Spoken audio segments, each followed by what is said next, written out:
Assalamualaikum warahmatullahi wabarakatuh.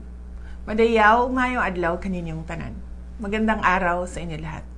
The Philippines faces over 20 typhoons yearly.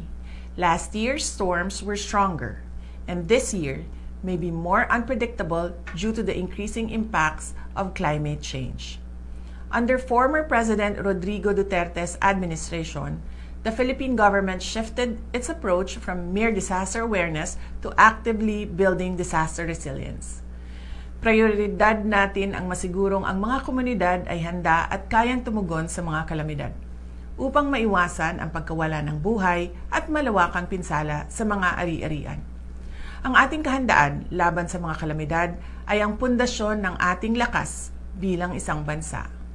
Magtatagumpay tayo kung tutulong tayo sa pagsiguro na ang bawat pamilya sa ating mga komunidad ay may sapat na kaalaman hinggil sa mga sakuna. Kabilang na dito ang kaalaman sa tama at ligtas na paglikas o evacuation. The Office of the Vice President's Pagbabago, a Million Learners and Trees campaign planted over 300,000 trees last year, creating natural shields from floods and landslides. This National Disaster Resilience Month, I call on every Filipino to become proactive stewards of their communities, plant trees, and join our organized cleanup drives. Turn on NDRRMC alerts. Build your family's emergency kit. Join earthquake drills.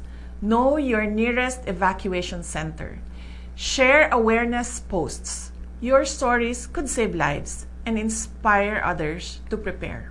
Mas marami pa tayong magagawa sa ating pakikipagtulungan sa isa't isa.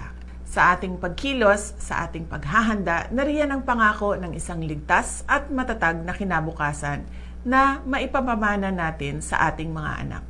Mahalin natin ang Pilipinas para sa Diyos, sa bayan, at sa pamilyang Pilipino. Syukran.